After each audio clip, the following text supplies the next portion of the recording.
Hello, this is Sophie Lawson from sophielawson.com, and this is episode 103 of the So Free Art podcast, which is a little podcast that I do about the art and things. And this one is going to be a very random episode, and I've got quite a lot of notes for this one. And what I'm going to talk about is I'm going to talk about the virus. I didn't really plan to do this. It's just I thought I'd talk about it because I've got some things to say, which I think will be quite interesting. But before we get into that, there's a few little things I'm going to be doing a bit differently. So in these intros, like right now, I'm talking about stuff that's not really related to the episode. So what I'm going to do from next week is I'm going to put all of that at the end of the episode. So at the end of the episode, I'll talk about all the bits and bobs. So then I'll be able to just jump straight into the topic right from the start. And also, I've picked up a little webcam. So what I'm going to be doing is I'm going to start doing live streams on YouTube at youtube.com/Sophie Lawson. And they're going to be little art things. So I've got some really fun ideas. In one of the character design quarterly magazines, one of the articles, little articles, it was all about merging multiple animals to create a different character. So what I thought we could do on like these live streams, we could do like sketching, but we could also merge characters on the live stream, which I think would be quite fun. So like if you was in the chat, we could all decide on what animals to do, and then all of us, we could all share our little creatures and stuff. I think it'd be quite fun. So that's going to be in the future, but it's probably going to be a month or so yet. A couple months, because I've got to play with the settings and I haven't even opened it yet. But that's coming in the future. And also, this podcast is on YouTube at youtube.com/Sophie Lawson. And you can also find show notes and everything at sophielawson.com. Little Dennis, he says, get into this one. Oh, actually, before we do get into this one, this week's inspirational quote is going to be coming from the book Journey to Excellence, The Lessons of Don Juan, and it's a book by Carlos Castaneda, and I finished this book last night. Really good little book this, and the quote is at the end. It's a really, really nice quote, and I think, in a weird way, that quote sort of kind of relates to this virus thing. Yeah, maybe it does. So I've got little Dennis putting him in his little house. He likes being in his little house. Little Dennis. I've got so many topics for this, so many notes for this episode, because what's happened is, so I don't watch the TV or read newspapers or anything like that, but it's got to a point now where you can't really escape this virus. It's become like the main thing, really, I suppose. So what I'm going to do is I'm going to talk about a few things, because I think it was yesterday I was walking home from work and I just started thinking about a load of different things. So what I'm going to do, I'm going to go through these notes and I'll just say whatever the note is, and then I'll talk about a little bit of it. So the first thing at the very top I said I knew 2020 was going to be the year of change.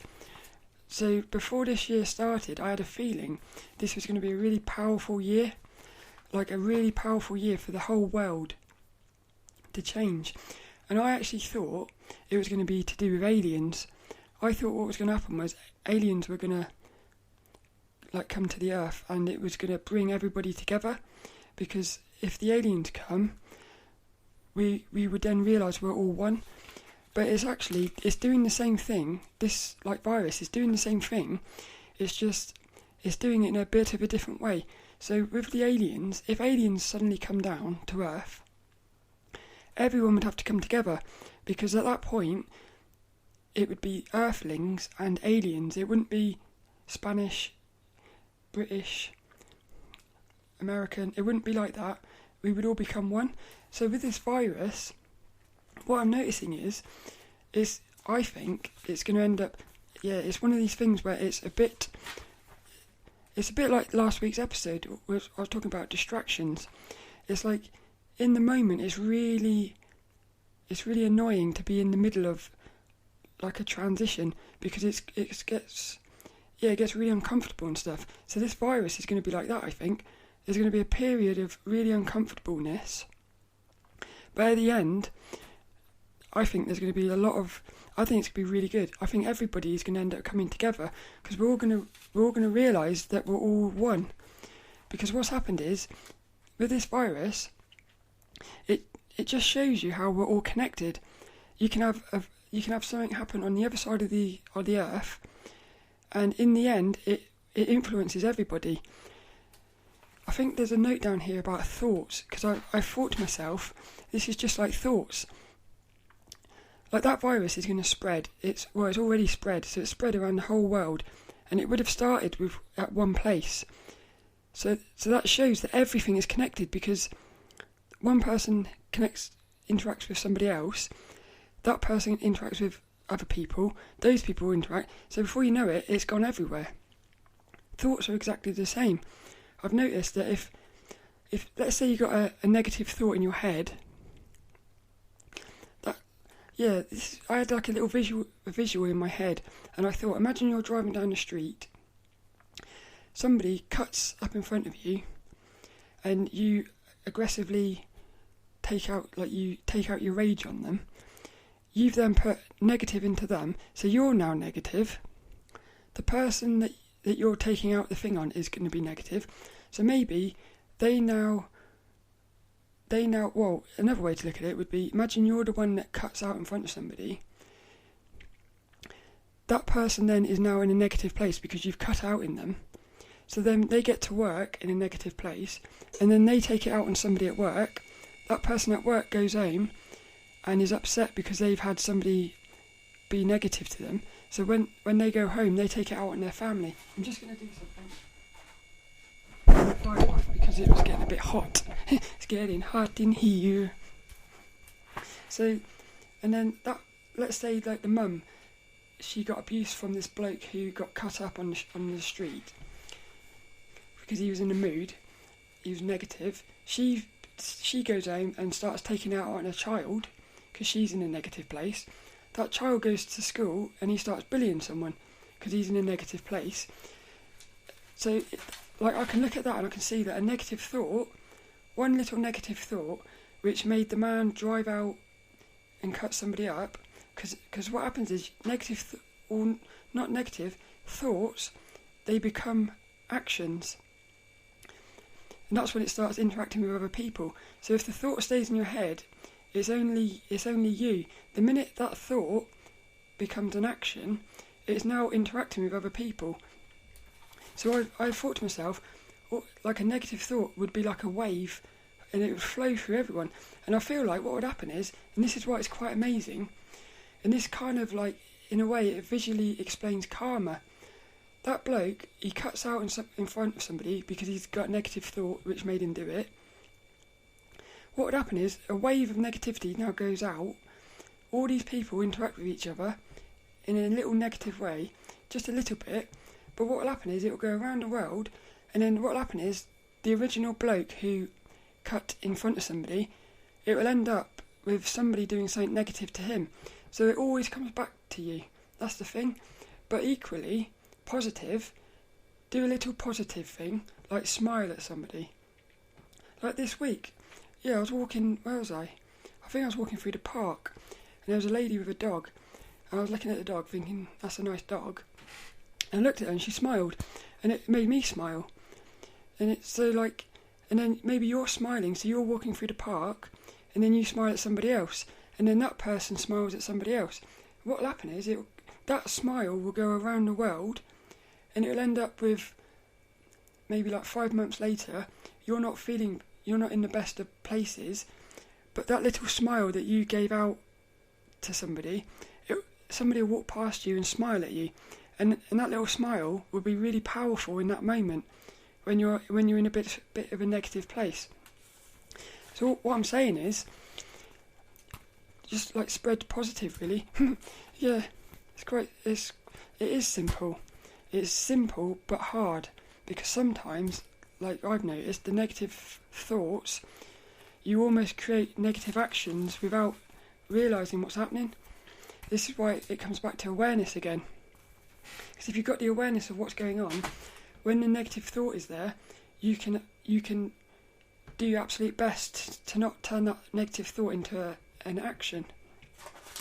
So the weird thing about this virus is it's made me think about so many little things like that, which I think that's quite cool. I think this virus is going to be amazing in the end. I think it's going to be amazing because I think what's going to happen is it's going to make everybody start looking at everything, because what I've noticed is that I have made a lot of assumptions and taken things for granted, because on Wednesday I went shopping to get, because I love my beans. Yeah, I love beans and savoury rice. It's like, I was thinking, it must be about 15 years, every day I've eaten savoury rice and beans, and I've just taken it for granted that I'd always be able to go to the shop and get some beans. And this week I couldn't get any beans, because, well, the world's gone mad really, and everybody's gone and started buying beans and stuff. So I couldn't get any beans. This is amazing here. Yeah, this is amazing, because at first I thought, oh, I can't get any beans. What am I going to do? Like, it's the end of the world sort of thing. And then I thought about it, and I thought, it's only a tin of beans, but I still wanted to really get these tin of beans. But then what happened was, I've wrote down here, homeless man. So I was walking through town, because what I did was, I ended up going to loads of different shops, trying to find some beans. And I ended up walking past this homeless man, and I thought to myself, here I am, getting a little bit concerned that I haven't got any tins of beans, and this homeless man, he doesn't even know when he's going to get any food. So that homeless man, again, he was quite powerful, because he put it into perspective, and I thought to myself, a tin of beans, it doesn't really matter, does it? There's always something to eat. And I just thought, what we're going to have to do, because I do feel like there's going to be a period of this sort of chaos, if you want to call it that. And I think we're going to have to adapt. We're going to have to adapt and probably start eating different things. So, you're just going to have to be adaptable, really. But I really like that. I thought it was quite cool. And then it says, I put here, it makes me see I take things for granted, which is quite amazing, because I didn't realise that I did. So again, I'm looking at this thing really quite good. It's making me realise that I have taken things for granted. Even think, oh yeah, because I've said as well, I am sort of part of the problem, because we're all related. So, like, for instance, I buy a lot of paper to do my drawings and stuff, but if you're buying paper, that's not really good, is it, for the earth? Because I've put down here, the earth is alive. I think what's happened is, it's good. To me, this feels like it's all related. So the last, I would say 6 months especially, the weather has been incredibly weird. Really weird it has. And it did feel to me a bit like either somebody, like the government, this is some sort of conspiracy thing. Somebody is manipulating the weather to make it negative, to again try to bring negative thoughts into people. Or what's happened is it's the actual earth. The earth itself is realising what's going on, and it's saying, look, I've had enough of this. And it's turning the weather, trying to make you realise. It's like the weather is the earth's way of communicating. That's what I thought. So what did I put down here? Yeah, I put, like, if I'm buying loads of paper, plastic bottles, stuff like that, I don't really think about it, but that is affecting the earth. And if the earth is alive, I've got to start looking after it a bit more. That's what I'm thinking. So I don't really know what made that happen, but I think it's probably because I started thinking I'm taking things for granted. It's like I'm taking paper and stuff like that for granted as well. But again, if you keep cutting trees and stuff, there won't be any paper left. So you have to see what happens, really. So I put here, we are all connected, and I said the virus is like a physical representation of that. It's quite amazing. Yeah, I love it. I think it's cool how you can see how very quickly, one thing spreads like that. And the thing with thoughts, because the thing with thoughts and like negative energies and stuff, you can't see that. We can't see that with our eyes. So we don't realise that negative thoughts and negative actions are spreading negative things around the world. You don't realise it. But it is, to me, it's exactly the same as this virus. So it's just making me realise, like I think we're going to have to start realising. We got to start paying attention more to our thoughts and our actions, really, because it's all connected to each other. So I'll put mental. What is it? Mental isn't so easy to see. Yeah. Be horrible to someone. It will affect all. Be nice and it will affect all. I already said that. I said, I think this will bring us all together, but it does show people's. Yeah. The thing is, this thing, it's going to end up really highlighting positive and negative of human beings. Because what's going to happen is, you've got some people out there hoarding baked beans, for instance. So I imagine there's probably people out there with cupboards full of baked beans, and then there's going to be other people who aren't hoarding, who are going to end up with no baked beans. But I would imagine the people who don't have any baked beans are the sort of people who, if they only had 1 tin of baked beans, they would give it to somebody else who didn't have a tin of baked beans. And the people who are hoarding, they're probably the sort of people who they wouldn't share. Yeah, they wouldn't share. But I do think that maybe what will happen is, somehow the people who are like hoarding, they'll end up sharing. Yeah, I think it's going to be really cool, this, in the end. So I've put, this is all about fear. It's all about fear. And what's weird is, because I haven't been because I don't have TV and I don't read the papers or nothing, I don't know anything about what's going on. So like sometimes, for instance, let's say when I was growing up, there's like a famous person that I really, really liked. If they die, sometimes somebody I really liked growing up has died and I don't even realise it. And it's only like months later I'll talk to my sister or something and mention that person, and she'll say, oh, they died. So the thing is, when you don't have TV and stuff, you do sort of go out of the loop. But this is why I know this virus thing is really quite powerful now, because even somebody who's not watching TV and that, it's coming into like my awareness as well. So that to me says it is it's gone quite a long way now, this one. But I thought to myself, it's the reason people are like stockpiling baked beans and stuff, which is so weird. I can't see how people can't see what they're doing. It's, again, this thing here with the people stockpiling baked beans, which is making a shortage, so people who actually need the baked beans can't get any of the baked beans, which is now creating a problem. It's the people. What's happened is the people stockpiling the baked beans is creating a problem of a shortage, because they have been led to believe there's a shortage because of the TV. I imagine what's happened is the TV has been going crazy with negative fear stuff. And what they've done is they've created such a fear thing on the TVs and stuff that, like, society has now think that society has gone into a fear state. Whereas if for instance, if nobody was watching TV, people would have just carried on buying the things they normally would have. I don't think there would have been a shortage. So it's almost like a self-fulfilling prophecy thing. And you've got to wonder, does the TV know what it's doing, and it's doing it on purpose to create a problem? Again, that's another sort of conspiracy thing. But the way I look at it is, you could almost look at that as, again, like a physical representation of how thoughts create reality. So let's say we have a thought. Let's say you have a thought. Like, for instance, I used to have these thoughts, negative thoughts about myself. So what would happen is I would look in the mirror with that negative thought, and it would keep happening until what would happen is I would become the negative thing that my thought was saying. So like over the last 7 years or so, I've noticed that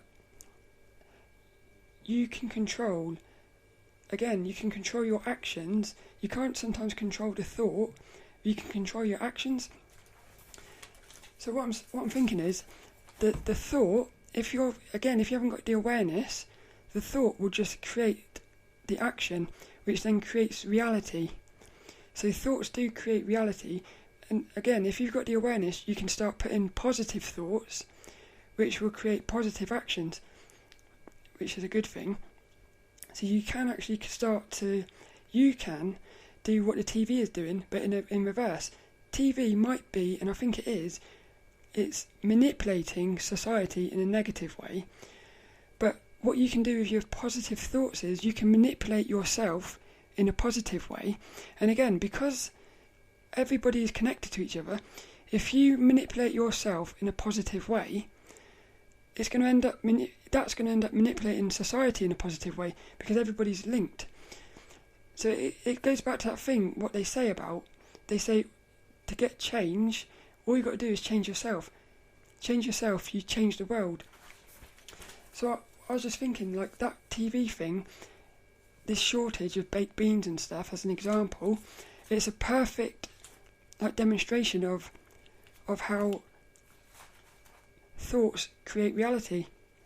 I thought that was quite amazing. But the other thing I thought about here is, again, because to me, because I've looked at death and I've sat with death in meditations and stuff for the past year, and all my life I've always been aware of death, because it sort of fascinates me, because it's something we're all going to do, but we don't know what's going to happen. So it kind of fascinates me, that.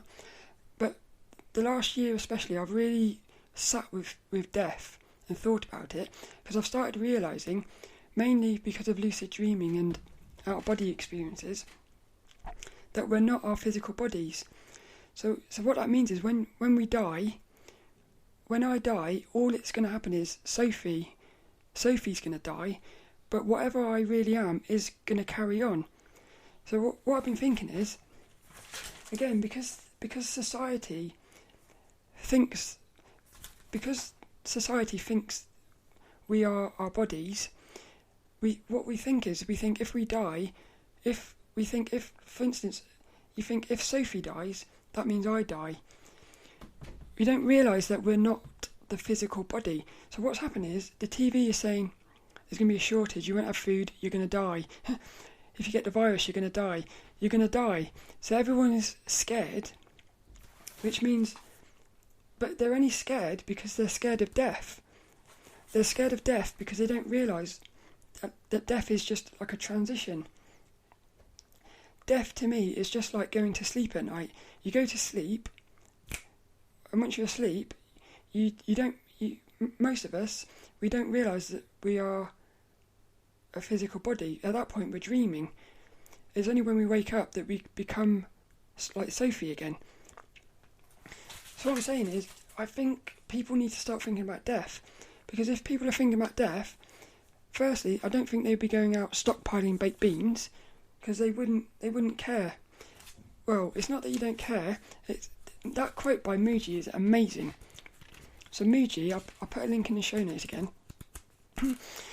He says, he had this quote which is, it works for so many things. He says, it's not that you don't care, it's that you don't mind.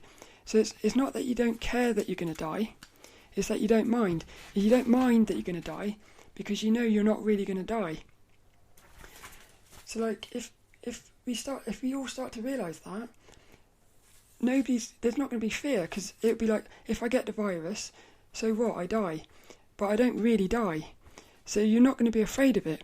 And if you're not afraid of it, the chances are you probably wouldn't get it. Because I do believe, like, fear, again, thoughts can create things. So I believe it's actually possible, like the placebo effect, that you could even create the virus for yourself. It's quite mad. It is mad. It's really mad. And especially the world. The world's gone a bit mad at the minute. This is why it's so important to understand life and death while you're still alive. Exactly. If you understand death, you understand life. Because again, they're connected to each other.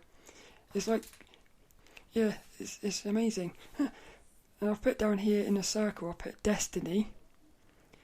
I've put repeat of the past, and then I've put energy, negative and positive, like a loop. Again, energy, negative and positive, is like a loop. You can't have the negative without the positive. It's exactly the same as life and death. You can't have life without death, which means if you're dead, you've still got to have life, because otherwise you can't have death. So that right there, if you understand that, you can see that when you're dead, you're not really dead, because you can't be dead without life. But then you could say that when you're alive, you're also dead. Yeah, but we are probably, because I think outside of time, where we really exist, we are probably dead and alive at the same time. Like some weird paradox thing. It's very weird. I've put repeat of the past because, again, when was it? It must have been about 4 months ago, before any of this virus thing started. I was listening to a podcast by Matt Belair, which is called Mind, Body and Something Show. I'll put a link in the show notes.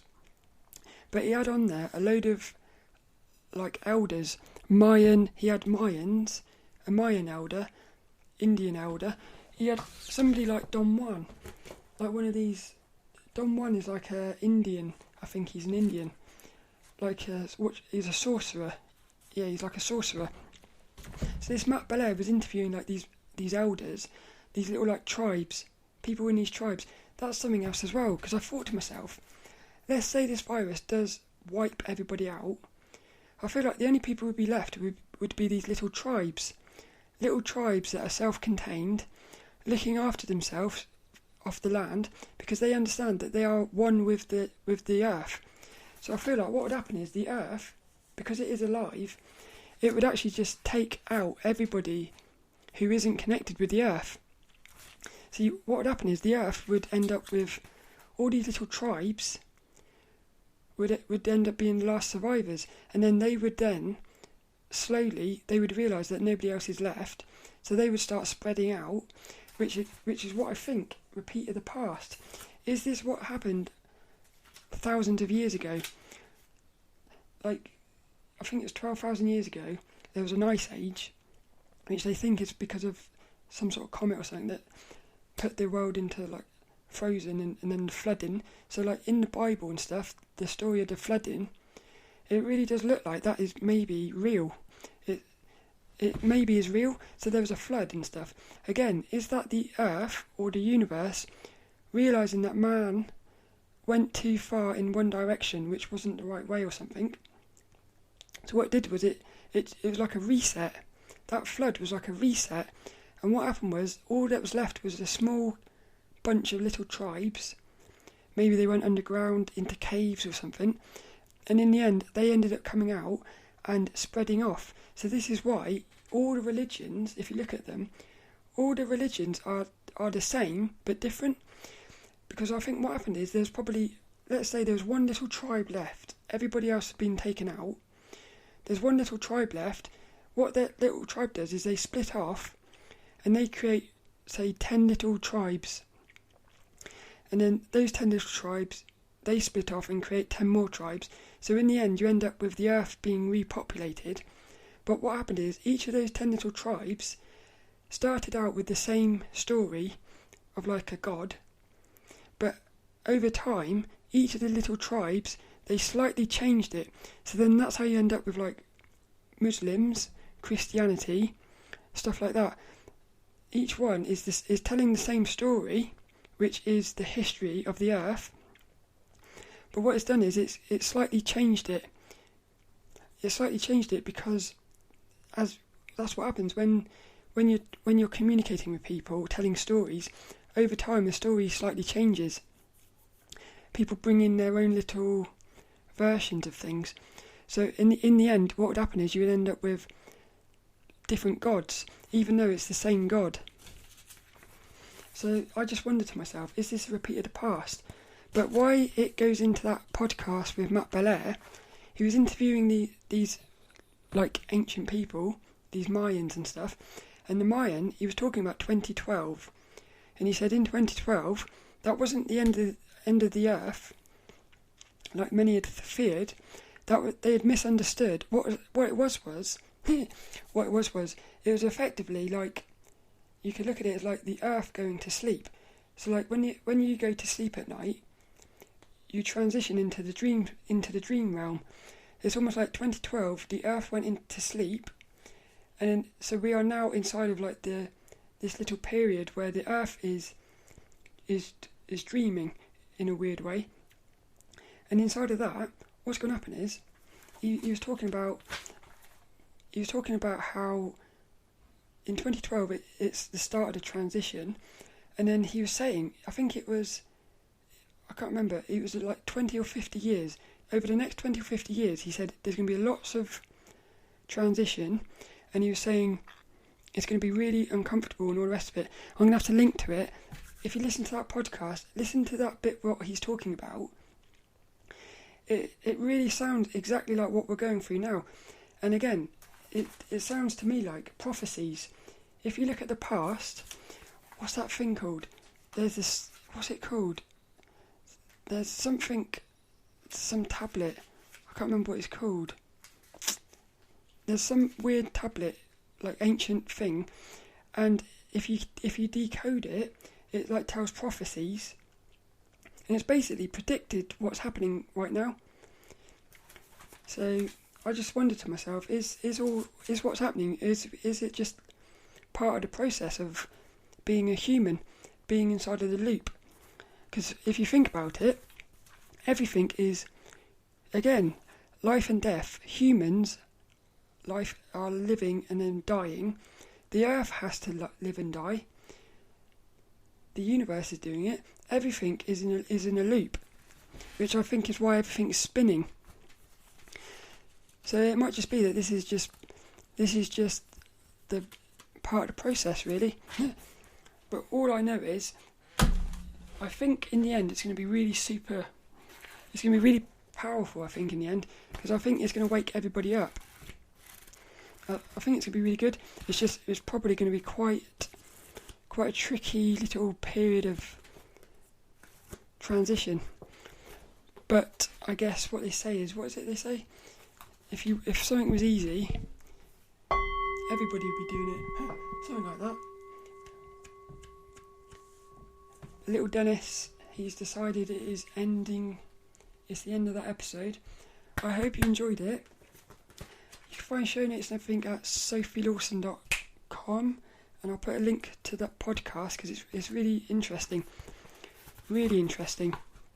And also you can find this video at youtube.com/sophielawson. This week's inspirational quote, though, it goes to Don Juan. It goes to Don Juan. And it is from the book Journey to Excellence, and the quote is, "Only as a warrior can one survive the path of knowledge, because the art of a warrior is to balance the terror of being a man with the wonder of being a man." I love that, and I would have placed the word man with human. But I think what's amazing about that is, like right now, there's a place where it's terror. Yeah, it's terror, but it's also wonder. So there's a terror of, you could look at this virus thing as like terror, because when I work in a shop cleaning, all the shelves are empty. There's kind of madness in the shops at the minute.